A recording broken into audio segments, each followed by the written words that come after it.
강남 중심은 압구정이나 청담, 학동 아니냐. 그건 대단히 오래된 감각인 거고 제 관측으로는 두 가지 실제 움직이고 있거든요. 남이 모르고 나만 할 수 있는 제2강남은 없냐고 하는데 여러분들도 잊어버리신 게 있어요. 제1의 강남이 탄생할 때 다들 그런 말 하거든요. 내가 몰라서 안 샀다 거기를. 알았으면 샀다. 두 번째는 놓치지 않겠다는데 사실 알고 있었습니다. 대출을 안 해줬어요. 지금하고 비슷하죠. 확장 강남은 어디까지 말해요? 강남의 2세대, 3세들이 이제 지금 사는 그 라인들이 있고요. 그리고 강남 4구는 어디냐. 강동구 말하기도 하고 동작구 말하기도 하는데 저는 강남에 안 내리고 역삼에 내립니다. 웬만하면 저는 신논현부터 이쪽 라인은 안 갑니다. 그러면 좀 위험하다 생각을 해요. 기본적으로.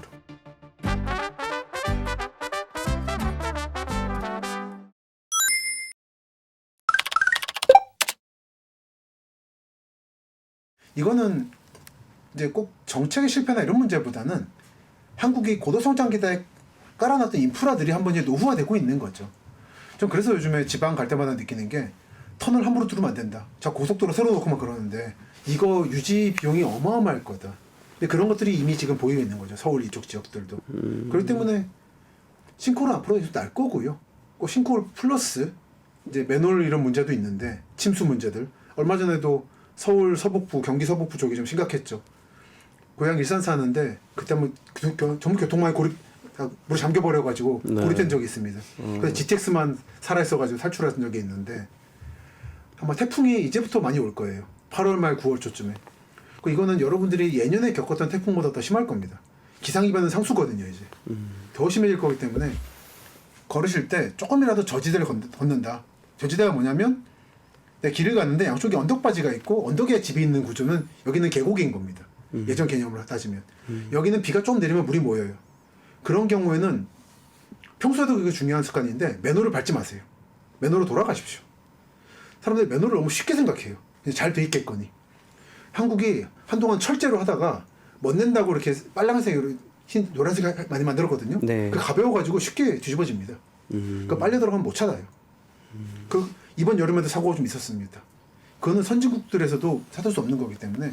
그리고 발목이 물에 잠기면 발목 이상 오면 물이 그럼 탈출한다.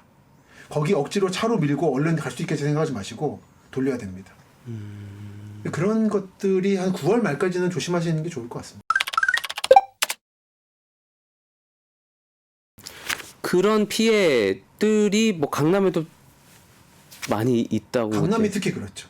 강남이 특히 언덕과 계곡 지형으로 이루어진 지역이고 강남 개발을 했던 분들이 제가 가장 후회하는 게 시간이 조금만 있었으면 언덕을 깎아내는 건데 평평하게 그걸 못했기 때문에 이 구불구불한 지형 형태로 그냥 건물만 얹어놓은 거거든요. 이렇게 꼬불꼬불하게. 그러다 보니까 결국 지형 문제 해결하지 못했고 그리고 건설비 아낀다고 계곡에다가 지하철 갈고 도로 깔고 나무순환로니 강남대로니 그러니까 자연스럽게 물에 잠길 수밖에 없는 구조다. 이거 싱크홀과 다른 문제로 연약지반 문제가 있는 거고 그리고 이제 워낙에 물이 모이는 지형이라는 게 있는 거죠. 이게 뭐 풍수에서는 좋다고 하던데 물이 모이는 지형이 그런 건 아닌 거고 여러분들이 여름이면 조심하셔야 된다. 강남 지역에서도 뭐 특히 주의해야 되는 지역이 있는 건가요? 그러니까 송파구의 북부 지역, 잠실지구는 워낙에 모래밭이었기 때문에 전체적으로 조심할 필요가 있고요.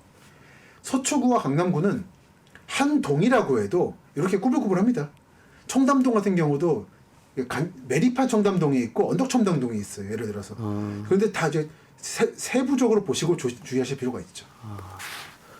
그걸 어디서 세부적으로? 지도 어플리케이션 쓰시잖아요. 네. 거기 보면은 여러분 아마 그림 색깔 칠해지는 거 보실 텐데 네. 내비게이션식으로 그거 말고 위성 사진 모드가 있고 지형도 모드가 있어요. 높이에 따라 색깔이 다른. 다 달라요. 그걸 보면은 안 가도 대충 짐작이 됩니다. 그리고 여러분 강남 걸으시면 아시잖아요. 여기는 낮은 지대고 강남의 사거리는 낮은 지대고 역삼역은 높은 지대예요. 전 그래서 예를 들어서 국기원쯤에 일이 있다. 그럼 강남에 안 내리고 역삼에 내립니다. 그럼 거기서 내리막길이거든요. 근데 강남부터는 오르막길이에요. 그러니까 이런 지형적 파악을 알고 있으면은 걸을 때도 평소에 약속 있을 때도 좀 힘을 덜 쓸 수 있고 그리고 거기도 횡단보도가 없어요. 강남 사거리가. 그 지하 상인들의 요구가 있어서. 그리고 여름에는 조심할 수 있다. 웬만하면 저는 신논현부터 이쪽 라인은 안 갑니다. 여름에는. 좀 위험하다 생각을 해요. 기본적으로. 어렸을 때도 사실 강남 3구에 거주하셨었잖아요. 예, 거의 한 30년 살았죠. 예. 거기는 거주하실 때 네. 어떠셨나요? 거주하기에 좀 그때 당시에는 적합했다고 느꼈는지 좀. 여름마다 물난리를 겪었던 기억이 있습니다. 제가 지금도 고층 아파트를 좀 싫어하는 게 저기 서초구 잠원동 살 때 물이 넘쳤는데 그 전기가 끊기고 물이 끊기더라고요. 그래서 이제 급수차가 와가지고 물을 주는데 12층에 살고 있었거든요. 물통 가지고 12층부터 걸어서 내려와가지고 물 받고 올라왔던 기억이 있어서 요즘 한 번씩 엘리베이터 끊긴다는 얘기 듣잖아요. 40층 사는 분들. 네. 요즘에 그래도 비상 자가 발전이 있지만 이거는 어떻게 될지 모르는 거기 때문에 그 상황이 만약에 일주일 간다 그러면은 그래서 가급적이면 저는 위층은 좀 피하는 경향이 그때부터 생겼죠. 그래서 안 위험한 지역이 몇 군데 있는 건데 언덕바지들 그런 데들은 지금도 부촌으로 남아 있죠. 예를 들어 경기고등학교 봉은사 쪽에 언덕바지 이런 데들은 보면 그렇게 사람들이 아파트 좋아하는 것 같지만 아파트로 안 가요. 그냥 넓은 단독주택을 70년대 지은 걸로 그대로 살고 있는 그런 데들도 있는 거죠. 부촌도 늘 움직이는 거다. 원래 구반포가 부촌이었다가 압구정 갔다가 다시 반포자 이런 식으로 오는 것처럼 그런 흐름이 쉽게 바뀔 수 있다는 거를 알고 계시면서 관측하시면은 과거의 선입견에 묶이지 않고 다음 뭐랄까요 부의 흐름이랄까요 그걸 볼 수가 있습니다. 강남 중심은 압구정이나 청담 학동 아니냐. 그건 대단히 오래된 감각인 거고 제 관측으로는 두 가지 실제 움직이고 있거든요. 전국구 교통망을 가진 서초구 북부의 강남터미널 주변 이른바 그 반포 재건축 그런 거죠. 그리고 강남구라고 해도 이른바 강남구 사람들이 강남으로 안 치던 수서라든지 여기부터 코엑스까지의 영동대로 지하 복합개발 라인 여기도 전국인이 몰릴 거기 때문에 그리고 송파구 북부의 잠실지구는 그 광역 환승센터 여기가 사실상 지금 전국 터미널 기능을 하고 있어요. 이런 쪽으로 전국이 사람들 오기 때문에 아마 이쪽으로만 부가 이동하지 않을까. 그래서 예전 생각만 하면서 뭐 거기 부촌은 거기지 해가지고는 아마 다음 기회를 못 보실 수 있을 거다 생각을 합니다. 6.27 대책 이후에는 조금 이제 뭐 거래 자체가 잠잠해졌다곤 하지만 강남 가격은 어디도 뛰어넘을 수 없는 어떤 그렇죠. 시점이 이후로 지나버린 것 같아요 한참. 맞습니다. 그 부분을 보시면서 좀 어떻게 보시는지 좀 네. 궁금해요. 그 강남을 누르려고 할수록 이 입소문이 퍼져서 저기가 뭔가 있나 보다라는 느낌을 받는 거죠.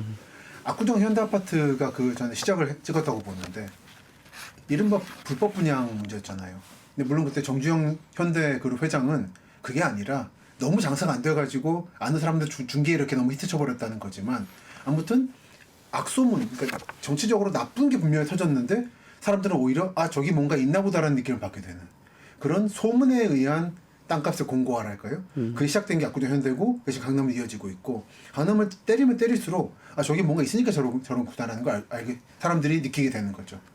그리고 특히 지지난 정권이죠. 1가구 1주택 정책이 저는 이런 부분에서는 강남 공고화에 쐐기를 박았다고 봅니다. 한 채밖에 못 가지니까. 그리고 그 앞에 좀 거슬러 가면 세종 만들 때랑 혁신도시 1차 공공기한 이전 때 이 돈들이 전국에 풀렸었는데 이 돈이 전부 다 강남으로 몰린 거죠. 이 두 가지가 결합돼서 저는 강남이 한국의 1극으로 공고화됐고 이건 아마 앞으로 이제 이미 말씀하신 것처럼 물살을 가벼웠기 때문에 이걸 틀 수는 없지 않을까라는 생각을 합니다. 사실 이제 6.27 대책이 결국에는 이제 너무 이제 강남 집값뿐만이 아니라 이제 서울의 전체적인 집값이 많이 이제 되게 달아오르니까 그렇죠. 아파트 한강벨트 쪽에 집값을 좀 잡아보자 뭐 이런 취지로 아마 시작된 걸로 알고는 있는데 또 오히려 비난을 받았죠. 그럼 이제 대출 어차피 강남 찐부자들은 대출 안 받고 사거든요. 흑석동 이런 데 보면은 뭐 몇십억 가진 사람은 현금으로 오더라고요. 그러니까 오히려 사다리를 걷어 차버렸다는 비판을 받고 있습니다. 지난 정권 때 얘기는 알 수가 없는데 그때 어떤 분이 그랬어요. 청와대에. 내가 강남 살아봐서 아는데 별로 안 좋다고. 근데 안 나오시더라고요.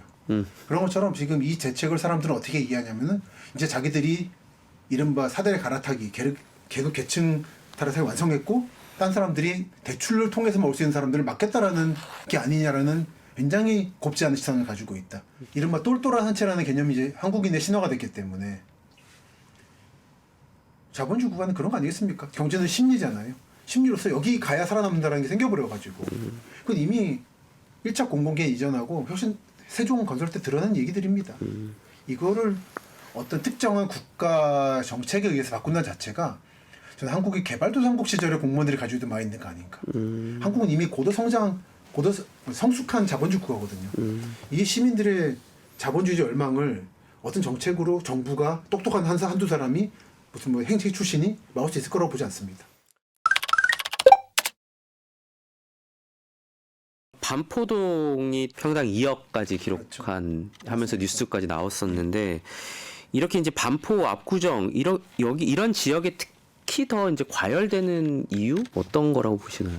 압구정은 이제 현대 아파트의 그 특히 분양 사건 이후로 이제 부자들이 산다는 게 드러나 버리면서 이 네임 밸류가 생긴 거고 사람들이 저한테 지금 질문 많이 하는 게 반포가 언제부터 이렇게 치고 나왔냐라는 질문인데 네. 사실 그건 이제 강남의 개발사를 보면 지문이 잘못된 겁니다. 반포가 원래 최초의 부촌이었어요. 구반포 주공이. 그리고 삼성동 차관 아파트 유명하죠. AID 차관 아파트라고 코엑스 옆에. 근데 최초의 차관 아파트도 구반포 주공 아파트예요. 저는 어떻게 얘기하냐면 최초의 부촌이었던 구반포 주공과 신반포 주공 이쪽이 명성을 되찾고 있는 과정이다. 처기에 그러니까 영등포에 가까웠거든요. 영등포에서 가까운 순서대로 개발한 건데 서초구, 강남구, 송파구로. 그랬다가 이제 구반포도 거기서 멈춰버린 거죠. 압구정이 또 하나 이제 주공이 만들었고 서초구는 압구정 현대는 민간이 만들었다는 차이도 있고 그리고 사건이 터졌고 음마도 보면 한보 비리 문제가 연결되다 보니까 그랬는데 그렇게 해서 이제 1극의 위상을 차지했던 압구정이나 강남구가 그 뒤에 재건축 부분에서 약간 좀 트러블들이 많고 하면서 실기를 했죠. 기회를 놓쳤죠. 그 틈에 양쪽에 송파구와 반포가 다시 되찾고 있다.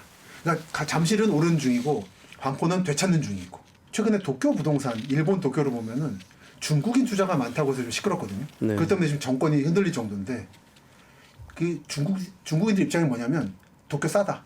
지금 사둔다. 한국은 지금 도쿄보다 싸잖아요. 저는 아직 한국이 서울이 국제적인 도시인 걸 감안했을 때는 저는 이게 아직 시작이라고 봅니다. 사회 초년생이나 아니면 뭐 이렇게 시작하는 사람들 입장에서는 네.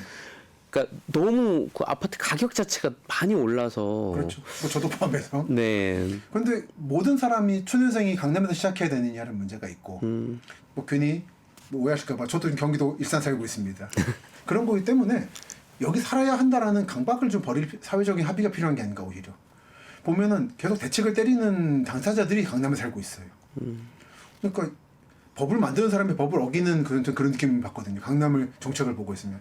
그러니까 이런 것부터 좀 해소해야 되는 게 아닌가 생각을 합니다. 오히려 지금 강남 지역의 테마는 그건 것 같아요.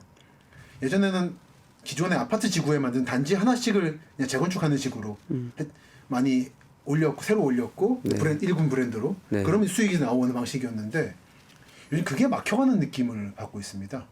건설비도 올라가고 하다 보니까 두세 개 묶어가지고 통합 재건축을 하지 않으면 이제 강남도 재건축이 어려워지고 있는 상황이 온 게 아닌가. 예전에 그랬거든요. 강남 지역만 재건축이 가능하다 앞으로. 나머지 지역은 재건축을 통한 이익이 아마 안 날 것이다라는 얘기를 했는데 이익이 안 난다. 이익이 안 난다. 근데 요 몇 년 사이 분위기는 강남조차도 대규모로 묶지 않으면은 개별 단지 가지고는 이익이 안 나는 상황으로 가고 있는 게 아닌가. 그만큼 건설 토목 쪽 상황이 심각하다는 건 느끼고 있습니다. 그러니까 강남조차도. 그래서 재건축 시장이 상당히 성격이 바뀔 것 같아요. 그럼에도 불구하고 어쨌든 아파트가 적어서 들어갈 수 있는 사람들이 없다고. 그러니까 공급이 많아져야 된다고 하면 결국에 공급이 많아지려면 원래 있던 땅을 뒤집어 엎는 수밖에 없는 거 아닌가 이런 생각도 드는데. 맞습니다. 그러니까 재건축을 통해서 큰 이익을 얻겠다고 하는 생각을 버리시면은 어느 정도 가능할 텐데 근데 여전히 재건축을 추진하는 분들 그 조합원이라고 하는데 주민이 아니라 사실은 외지 투자가들이죠. 이분들은 여전히 다른 지역에 대해서 재건축을 들어가서 큰 수익을 내겠다는 꿈을 못 버리고 있기 때문에 전 이거는 시장의 교훈의 방망이랄까요? 교훈을 좀 더 배우는 시간이 필요하지 않나 생각합니다. 저도 물론 자꾸 신도시를 외곽에 만드는 것보다는 도심 재건축 재개발이 더 중요하다고 보거든요. 그래야 도시가 살아남는 건데 그 전제는 일확천금에 대한 꿈을 버리시는 게 좋을 것 같다. 저도 이제 아이를 키우고 있습니다만 강남을 선호하는 이제 중요한 이슈 중에 하나가 또 학군 맞습니다. 부분도 있는 것 같아요. 맞습니다. 결국은 이제 한국 사람들이 교육을 좋아하는 게 아니라 좋은 대학을 좋아하는 거거든요. 그렇게 하면 신분 보장이 되니까 상승이 가능해지고 그렇기 때문에 거기를 열심히 보냈던 건데 저도 그래서 초등학교 때 강남 들어갔다가 대학 가서 강남을 나온 집안에 사람이 있는 건데 세입자로서. 근데 이게 그 전제는 대학을 좋은데 가면 한국의 대학을 좋은데 가면 올라갈 수 있다라는 계층 상승이 가능하다라는 희망인 거거든요. 근데 저는 모든 자본주의 국가가 그렇지만 점점 그 닫히고 있다고 봐요.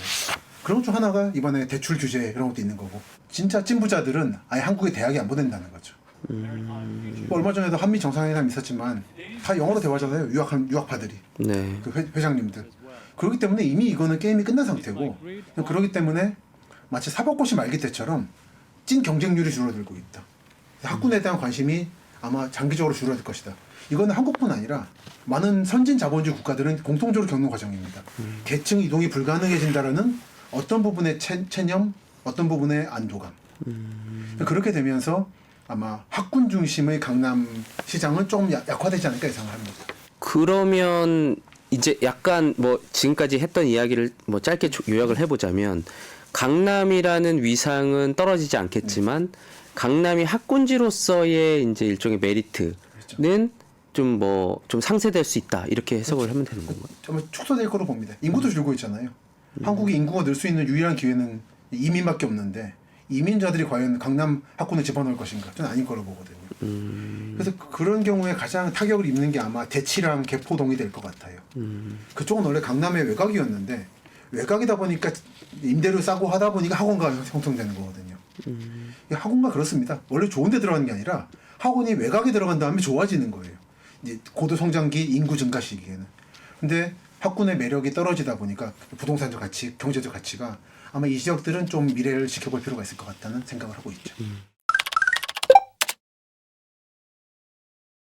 사실 지금 강남이라는 글자를 보면 어떤 한 지역구의 의미를 훨씬 넘어서는 하나의 일종의 뭐 약간 존재 같은 느낌도 있어요. 강남이 이제 어떤 걸 상징한다고 좀 보시나요? 한국의 중심이죠. 중심이 되었죠. 그전에는 서울에서도 이제 4대 문권, 영등포권, 이른바 영등포 동쪽의 영동권, 강남권이라는 세 축이 있었고 부산이면 부산, 대전이면 대전별로 각각 중심들이 있었는데 이 중심들이 급속히 무너져가면서 강남 1극으로 수렴되는 흐름이 보이고 있습니다. 그리고 아마 이것은 한국에 그런 일이 있으면 안 되겠지만 급변이 일어나지 않는 한 깨지지 않지 않을까라는 생각을 하고 있죠. 그러면 반포 압구정 이런 위상은 앞으로도 이제 계속 될 거라고 보시는 거. 예. 강남의 탄생 과정을 봤을 때는 이제 급변 사태가 있을 경우에는 중심이 옮기는 거고 그렇지 않으면 부자들은 움직이지 않습니다. 그 생각해 보시면 고려에서 조선 바뀔 때 개성 부자들 끌고 온다고 얼마나 고생했는데요. 그런 것처럼 그 정도의 왕조가 바뀌거나 북한이 금방 쳐들어온다 수준의 공포가 없는 한은 그러니까 한강다리 끊겨서 도망 못 갔다라는 그 충격이 있지 않는 한은 좀 있을 것 같아요. 분단 전에 한국의 중심은 서울 강북이었죠. 그건 고려시대부터 이어진 중심이었죠.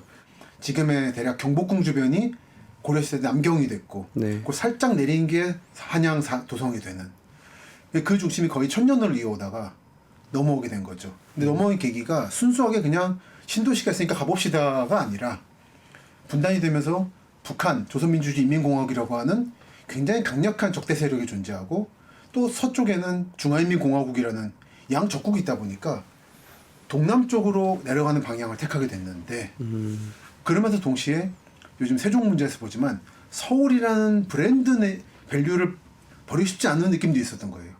그때 남은 땅이 서울의 동남쪽이었던 거죠. 서울의 북쪽, 서울의 서남쪽이 원래는 중요했습니다. 중국 가는 방향이고 대륙 가는 방향이라. 이 두 개 막혀버리니까 남은 숨통이 동남쪽밖에 없었고 그래서 여기 강남에 만들어지고 그리고 더 나아가서 경부고속도로 일본, 미국으로 이어지는 우방 아군의 축이 만들어졌다. 근데 여기다 더 내려갈 수 있었는데 과천이라든지 근데 그러기에는 서울 강북 부자들이 서울 이름을 버리고 싶지 않았던 거죠. 그 출현이 서울인 거예요. 강남이다. 강남이라는 이제 대표적인 상징적인 공간을 대체할 만한 지역이 생길까요? 저는 대체는 불가능할 걸로 보고요. 그 급변이 일어나지 않는 한 일어나면 안 되겠죠. 그러니까 서울이 4대문과 영등포가 저는 결합되고 있다고 보는데 강남에 대한 대항으로서 그래서 아마 용산 정도, 여의도, 용산, 마포 정도가 축이 되는 정도가 보이지만 이게 강남을 대체하지 못할 것 같다. 한편 제2강남은 없지만 확장 강남이라는 이름으로 강남이 넓어지고 있다는 거죠. 제일 안전한 동남 방향으로.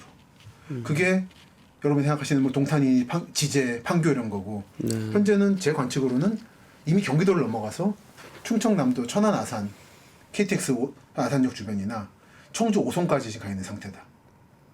SK 하이닉스 청주 공장이라든지 오송의 생명과학단지라든지 그 변화를 느끼고 있어서 남이 모르고 나만 할 수 있는 제2강남은 없냐고 하는데 여러분들 또 잊어버리신 게 있어요. 제1의 강남이 탄생할 때 다들 그런 말 하거든요. 내가 몰라서 안 샀다 거기를. 알았으면 샀다. 두 번째는 놓치지 않겠다는데 사실 알고 있었습니다. 대출을 안 해줬어요. 그때 은행에서 대출 받는 자체가 특권이었거든요. 60년대, 70년대에는. 그래서 기업들만 받았고 그 기업들이 익명으로 강남에 땅을 사면서 지금의 땅 부자들이 된 거라. 지금하고 비슷하죠. 6.27 대책하고 돈을 빌려주지 않겠다. 그러니까 돈 있는 사람만 계속 이제 올라가는 거죠. 상승하는 거죠. 확장 강남은 어디까지 말하는 건가요? 그러니까 강남의 2세대, 3세들이 이제 집을 사는 그 라인들이 있고요. 그리고 SK와 삼성의 반도체 라인이 있는 걸 확장 강남이라 부르는데 흔히 그 말 하잖아요. 강남 4구는 어디냐? 강동구 말하기도 하고 동작구 말하기도 하는데 저는 분당이라고 말합니다. 분당 판교가 4구인 거고. 근데 거기 보면 재건축 순서도 보면 다른 경기도랑 같이 가는 게 아니라 강남 3구랑 같이 가요, 순서가. 그리고 그 다음은 이제 광교인 거고 동탄인 거고 이쪽 삼성전자를 따라가고 있다고 말씀드리고 있죠. 이건 이제 지정학적 관측인 거죠. 중화인민공화국과 조선민주주의인민공화국이 바뀔 것 같지 않거든요. 그 경우에는 남은 활로는 동남권밖에 없다라는 거.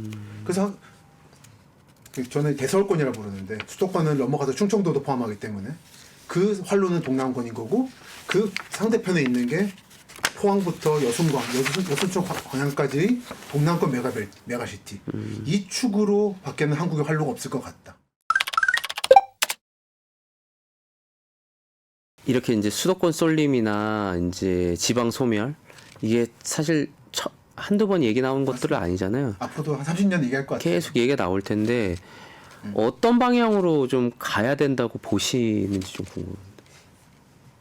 저는 제 기본 입장은 대전, 세종, 청주가 한국의 모든 것의 중심이거든요. 여기를 키우는 게 답이다라고 보죠. 원래 노무현 대통령 때 두 가지 전략을 취했던 건데 중심에다가 수도를 옮기는 거랑 거점 도시들의 혁신 도시를 만든다는 거였는데 혁신 도시를 만드는 정책은 사실 실패했습니다. 한 3군데쯤에 만들었으면 됐어요. 집중해가지고. 그러면 이 도시들이 인구 방파제 기능을 해서 더 안 올라가게 막아줬을 건데 우리 시는 안 해주고 왜 저 시만 해줘? 그 감각 있잖아요, 한국에. 네. 우리 면은 안 해주고 왜 저 면만 해줘? 그러니까 흡불해 버렸어요. 그러니까 직접 효과가 안 일어나서 그냥 돈이 풀리는 효과만 났고 이 돈은 다 강남으로 몰렸다라는 거. 혁신도시 실패했습니다.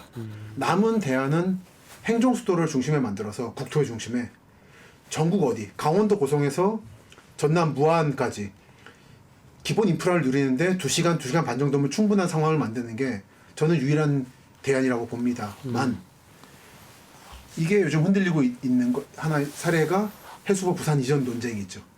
지금 이 해수부 부산 이전 논쟁의 부산 이전의 기본 사상은 뭐냐면 국토의 한쪽 끝에 중심이 있으니까 반대쪽 끝에 중심을 만들어서 균형을 잡자 사고방식이에요. 이 사고방식과 국토의 한복판에 중심을 만들어서 평등하게 이렇게 만들자라는 거. 이 세계관에 충돌하고 있는 것 같습니다. 플러스 서울을 벗어나고 싶지 않다라고 하는 기존 서울 시민들이 입김이 지금 은연중에 드러나고 있기 때문에 이번에 해수부 부산 이전권으로 세종시 단체들이 헌법소원을 넣습니다. 이건 아마 행정수도에 대한 헌법소원이 위헌이 났었죠.